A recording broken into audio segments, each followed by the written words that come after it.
Oi, gente, eu sou a Letícia, sou médica veterinária, formada em 2018 pela FEAD, em Belo Horizonte. Depois eu me especializei em fisioterapia veterinária pela Mundaparte. A Mundaparte é uma franquia de fisioterapia veterinária espalhada pelo Brasil e pelo mundo, aí, diversas unidades. Eu atuo na unidade de Belo Horizonte, na Mundaparte Prado BH. Já tem 2 anos que eu estou nessa unidade e, ao todo, eu tenho cerca de uns 5 a 6 anos de experiência dentro da fisioterapia. É um prazer estar aqui com vocês, trazendo um pouquinho, né, desse universo gigantesco que é a veterinária.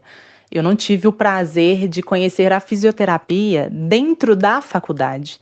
Eu conheci uma clínica que era a única clínica de Belo Horizonte na época que atuava na fisioterapia e me apaixonei perdidamente desde que eu descobri ela ainda na faculdade. Eu nunca mais me separei da fisioterapia e sempre busquei me aperfeiçoar e melhorar cada vez mais para chegar onde eu estou hoje. Mas na faculdade eu vejo que é um campo que ainda está em falta, né? Então é um prazer estar aqui para poder sanar um pouquinho das dúvidas de vocês sobre essa área maravilhosa. Essa é uma área aparentemente nova na medicina veterinária. O que é de fato ser uma fisiatra veterinária? Como é a rotina e demanda de um veterinário fisiatra? Para qual finalidade a fisioterapia nos animais é indicada? Bom, a fisioterapia não é bem nova, não, sabe? Mas ela é pouco difundida. Diferente da fisioterapia humana, que existe o curso específico para a formação do fisioterapeuta e onde ele trabalha muito bem em conjunto com a medicina humana, né?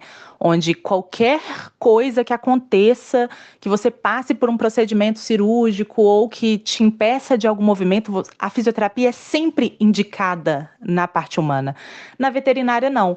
O pessoal trata a fisioterapia veterinária como se ela só pudesse resolver aqueles casos que foram problemáticos, digamos assim. Ah, uma cirurgia que deu errada, um animal que perdeu uma pata, e olhe lá. Situações onde vai ser completamente reversível. O pessoal trata a fisioterapia como uma coisa muito elitizada ou muito específica. E a fisioterapia é muito mais do que isso. Aqui em Minas Gerais, nós temos relativamente poucos profissionais. A grande concentração está focada em Belo Horizonte e um pouco aos arredores, né, a grande BH, mas para o interior a gente não encontra nenhum profissional, muitas vezes. E acredito que hoje São Paulo mesmo, né, seria a maior concentração da fisioterapia e da tecnologia, né, na área da fisioterapia. Se encontra como em São Paulo, como a maioria das profissões, e bastante ao sul. O pessoal ainda não entendeu a diferença que faz a fisioterapia na vida dos animais e que ela não se limita ao que acreditam que ela se limita, né? O pessoal tem a cultura de achar que a fisioterapia vai ser sempre voltada para aquele animal displásico, né? Aquele golden com uma displasia coxofemoral, extremamente comum. A displasia é aquela malformação da cabeça do fêmur com acetábulo, que está muito comum nos Goldens, sempre foi muito comum em pastor alemão, essas raças grandes de modo geral. Eles associam a gente à luxação de patela, comum nos animais condrodistróficos, associam a gente à hérnia de disco, quando aquele animalzinho, aquele salsichinha principalmente, pula e aí dá uma herniação, que tem que fazer uma cirurgia correndo e para de andar. É sempre associado ao animal que parou de andar, ao animal extremamente debilitado de forma motora. É claro que ali é uma participação mais ativa da fisioterapia, né? A gente tem essa participação, assim, extremamente necessária nessas situações que são extremamente comuns. Além de sequelas, né? A gente pega muito sequela de sinomose, aquele animal que deu alguma alteração motora mesmo. Isso é indispensável à fisioterapia. Mas ela não se resume a isso. A gente trabalha na fisioterapia, eu costumo brincar assim, que o que a fisioterapia não resolve, ela auxilia. A gente consegue trabalhar com aparelhagem, com exercício físico, na modulação do peso do animal. Hoje a gente tem espaços cada vez menores, né? Tutores que passeiam cada vez menos com seus bichinhos.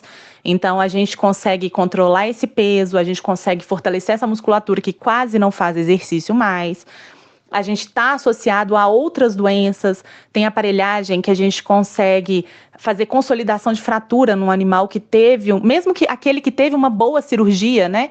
A gente auxilia essa consolidação mais rápida, essa cicatrização mais efetiva, dando um processo, acelerando esse processo de recuperação desse animal. Vou pegar aqui umas coisas aleatórias, por exemplo, animais com fecaloma. A gente tem aparelho que a gente consegue ter esse estímulo aumentando a motilidade intestinal de forma que a gente consegue acelerar isso, né, e fazer esse animal liberar esse fecaloma. Coisas que as pessoas não acreditam às vezes, ou não associam, né, mesmo a fisioterapia àquele procedimento específico. Mas hoje, por exemplo, eu tenho um trabalho dentro da internação. Então, a fisioterapia ela é necessária antes, durante e depois da cirurgia, em animais debilitados principalmente. Existe um tabu gigantesco que é aquele de, meu Deus, meu animal está internado, ele está doente, ele está muito fraco, e aí você quer fazer exercício com ele? Não, gente, a fisioterapia não se resume apenas a exercício. Embora o exercício, já existe comprovação de que o exercício é eficaz e necessário desde as primeiras horas pós-cirúrgica. Só que o pessoal associa muito assim, o animal vai direto para ir da esteira, sabe? Ele vai botar para correr, vai botar para passar obstáculo. Não necessariamente. A mobilidade, ela vai desde ela extremamente baixa e passiva, até sim uma ativa, onde a gente vai colocar na água, na hidro, para o animal andar de forma mais ativa e carregar peso e tudo mais. Demanda-se um profissional que saiba o que está fazendo. Mas dentro da internação, todas as patologias que chegam ali, aquele animal que fica internado, a gente auxilia de outras formas. Além de evitar que esse animal fique muito tempo em decúbito, gerando alongamento, massagem, que relaxa um pouco a musculatura, né? E deixa ele um pouco mais tranquilo e com menos dor. Nós temos diversas aparelhagens que ajudam no controle da inflamação, da dor aguda, da dor crônica, da cicatrização. A gente consegue acelerar a cicatrização daquele animal. Então, pensa comigo, qualquer animal que sofreu alguma machucada, alguma ferida, a fisioterapia consegue auxiliar. Qualquer animal que vai ficar em decúbito muito tempo, a fisioterapia consegue auxiliar. Qualquer animal que tenha alguma alergia ou alguma intolerância a algum princípio ativo de algum medicamento, a gente consegue controlar e fazer uma analgesia sem o medicamento. Então, a gente já tem hoje, em São Paulo principalmente, né, a gente tem esse retorno muito grande, do tanto que a fisioterapia na internação diminui a quantidade de remédio que o animal está ingerindo e acelera a alta, o que é bom para todo mundo. O tutor fica feliz, o cachorro fica melhor mais rápido e o veterinário adora. Então, a gente consegue auxiliar para encurtar esse tempo de internação. Então, assim, sempre que forem pensar na fisioterapia, é claro que a gente está presente, vai auxiliar na sequela da sinomose e de outras alterações neurológicas. A gente vai auxiliar e vai ajudar muito na displasia coxofemoral, seja o animal que fez a cirurgia ou aquele que não fez a cirurgia. A gente vai auxiliar na luxação de patela, a gente vai auxiliar na hérnia de disco, seja ela protusiva, extrusiva, seja naquela fratura, naquele animal que não anda, naquele animal que foi atropelado, que sofreu um acidente, que a cirurgia deu errado. Tudo isso que altera a locomoção do animal, realmente a fisioterapia é indispensável. Mas a gente também consegue auxiliar em outras doenças que geram inflamação, que geram alteração cognitiva. Animais idosos são extremamente importantes dentro da fisioterapia. Assim. A gente consegue manter uma qualidade de vida, um animal muito mais saudável, muito mais ativo na velhice. Eu tenho diversos pacientes idosos que chegam para mim com algum problema desses tradicionais, né, de uma hérnia, de uma luxação, de alguma coisa, que apareceu mais tardiamente, né, que o animal começou a sentir aquilo de forma mais tardia. E aí eles fazem a fisioterapia e o tutor não quer parar mais a fisioterapia, que eles contam que o animal nunca mais, nunca esteve tão bem, ele nunca mais ficou tempo demais deitado, agora ele brinca. O pessoal fala, nossa, agora ela tá brincando. Ela não brincava há anos. E às vezes eles acham que é porque é velho, e não, às vezes é porque o animal está sedentário, o animal está idoso, ele está sentindo alguma dor. Então, eu tenho pacientes contínuos, assim, né, de forma de manutenção, quando eles estão mais idosos, para a gente manter esse animal ativo e saudável.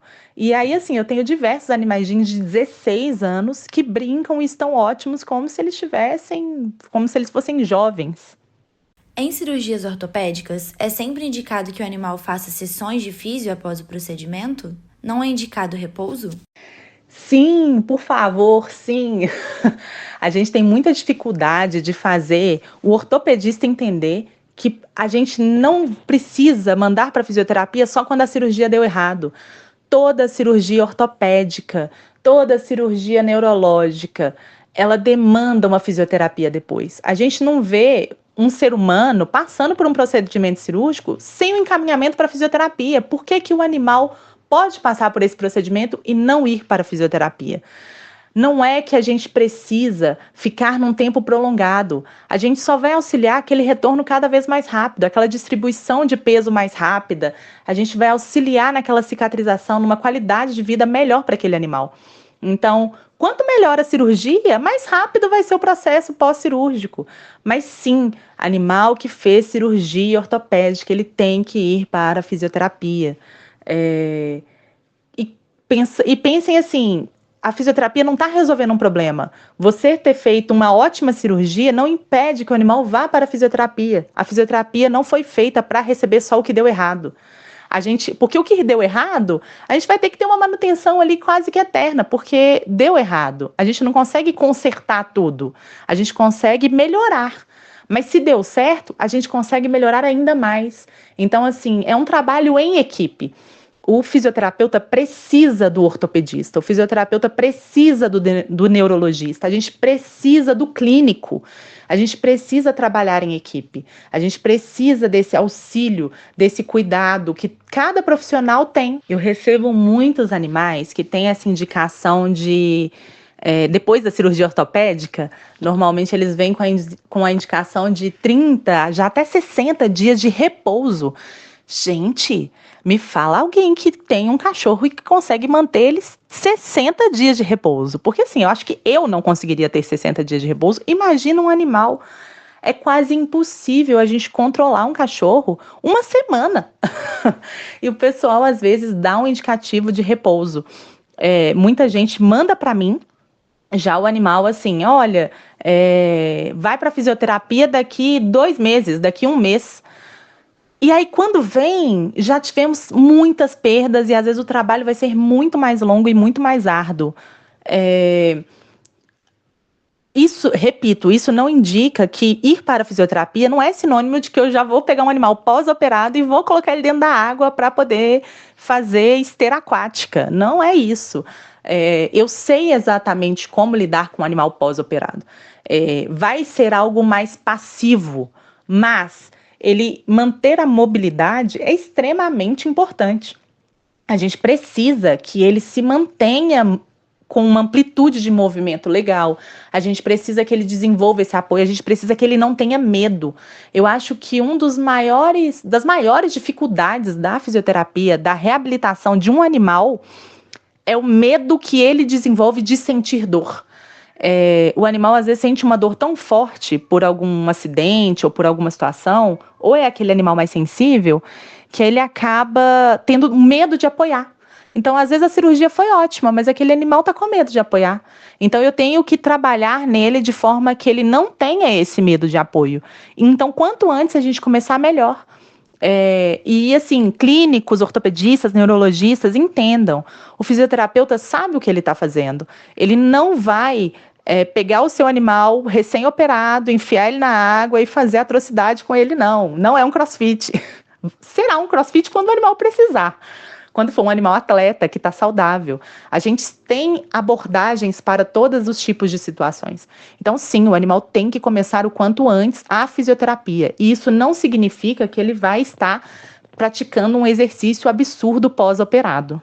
Desmistificando um pouco o exercício físico, em quais casos são indicados ou contraindicados a prática de atividade física para os animais de companhia? Em relação à contraindicação, vamos dizer que existem contraindicações específicas que o fisioterapeuta vai saber lidar com isso. No caso de certos aparelhos que não podem ser usados em certas situações, isso não quer dizer que um animal, por exemplo, a gente tem o eletro, né? Que é o famoso choquinho da fisioterapia, que todo mundo que chega para mim fala: ah, esse é o choquinho, eu fiz na minha fisioterapia. A gente tem o eletro, que tem diversas correntes, né, elétricas ali para trabalhar estímulos diferentes. E o eletro, ele é contraindicado em casos de epilepsia. Mas isso não quer dizer que a fisioterapia é contraindicada no caso de epilepsia. Muito pelo contrário. Quer dizer que o fisioterapeuta tem que ter consciência de que um animal que tem epilepsia não pode usar aquele aparelho. Mas a gente consegue utilizar outros aparelhos. O laser, né, a fotobiomodulação, que é o laser e o foto, que são dois aparelhos dentro da fisioterapia muito usados, talvez um dos mais conhecidos e utilizados dentro da veterinária. Eles não devem ser utilizados em cima do tumor. A gente não utiliza fazer laser em cima do tumor, onde o animal tem aquele tumor, porque a gente pode gerar uma multiplicação celular. E aí isso pega a célula tumorígena também. Mas isso não quer dizer que um animal com tumor não possa fazer fisioterapia. Ele não só pode, como ele deve. A questão é duas situações que eu diria que são mais agravantes, e aí realmente a gente fala, cara, esse animal precisa repousar. Seria num tumor extremamente grande e grave, que está em alguma parte do corpo, num pulmão, alguma coisa que dificulte a respiração ou o funcionamento de algum órgão. Então, esse animal com um tumor extremamente grande, que está muito sistêmico, que já está dando uma dificuldade muito grande daquele corpo o corpo está ali trabalhando exaustivamente para tentar salvar aquele animal, né? Então, a gente evita o exercício, utilizando de formas bem leves, bem alongamento, porque é necessário. O exercício ajuda no controle do tumor, só que um animal que está com um tumor já muito grande, a gente vai fazer isso da forma mais passiva possível. E o animal que está com sinomose. Aqui em BH, a gente tem muito caso, né, de sequela de sinomose. E os animais com a sequela de sinomose, a gente trata e diminui essa sequela muitas vezes, assim, de forma quase imperceptível, ou diminui drasticamente em algumas situações. Mas o animal em tratamento da sinomose, não. A gente tem uma experiência de que esse animal é como se o corpo também estivesse lutando muito para poder salvar aquele animal. E quando a gente entra com algum exercício, alguma atividade extra, é como se desgastasse mais. Então a gente pede assim 2 exames negativados de sinomose, para aí sim a gente começar com a atividade física e com a fisioterapia. Mas acho que é só realmente essas duas situações que são mais pontuais, assim, que a gente viu que não tem um resultado muito bom. Não quer dizer que seja completamente proibido fazer fisioterapia, não, mas a gente prefere esperar. A gente já recebi pacientes em situações de uma dor muito incontrolável, que os aparelhos não foram capazes de controlar. Então, eu sempre peço para controlar essa dor primeiro e aí a gente conseguir voltar para a fisioterapia. Então, existem casos esporádicos, mas, de modo geral, o que pode ou não fazer em alguma situação, a gente tem outras formas de abordar ela.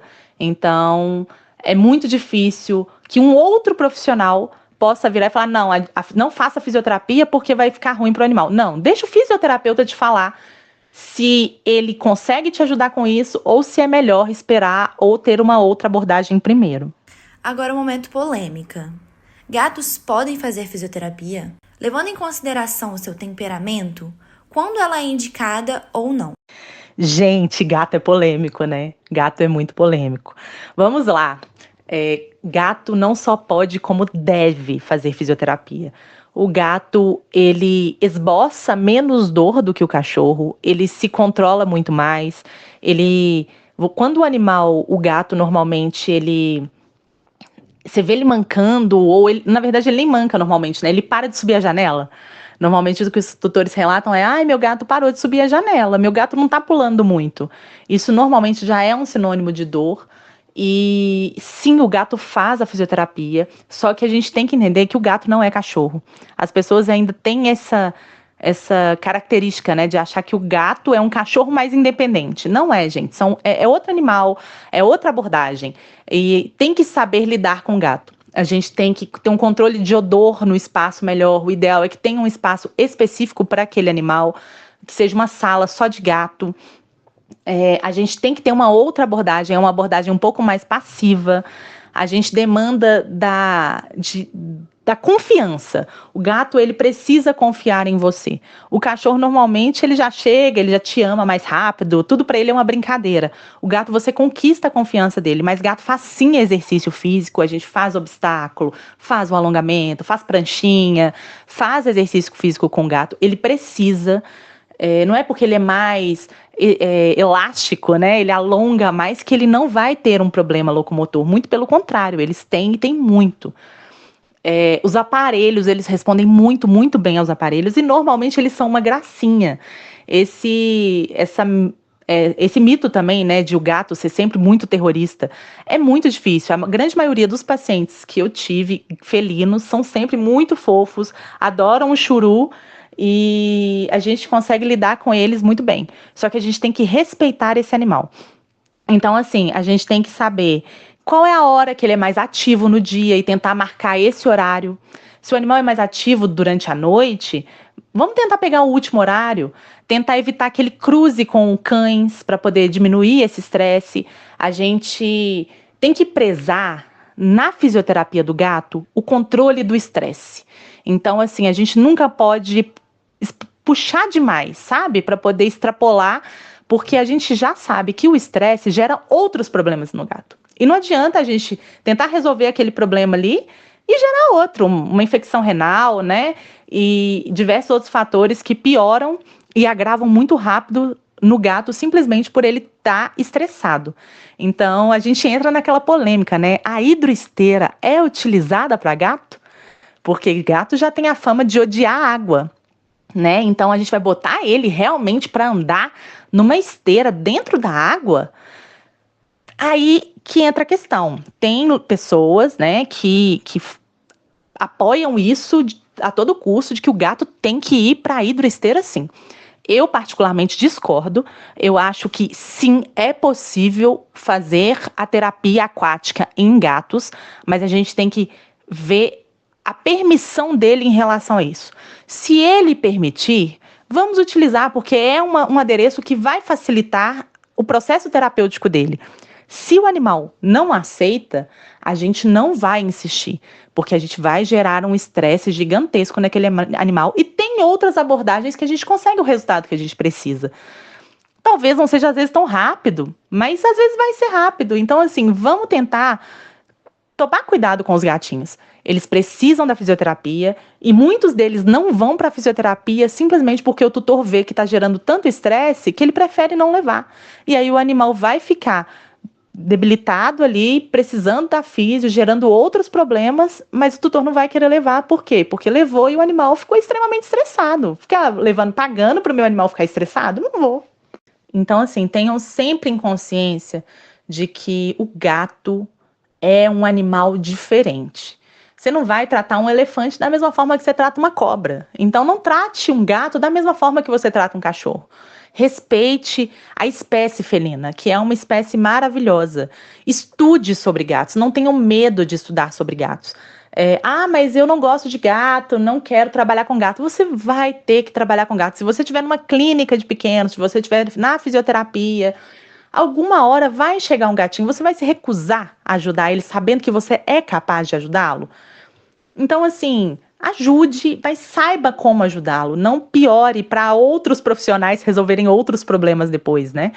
Então, gato faz sim fisioterapia. Por favor, gente, levem seus gatos para a fisioterapia. Cuidem dos seus felinos, observem seus felinos. Achem os bons profissionais que respeitem o espaço desse gato. E que façam uma fisioterapia bem humana, assim, né, com bastante cautela, para ter um resultado bom e não piorar ou agravar devido a um estresse, né? Que é o que a gente não quer.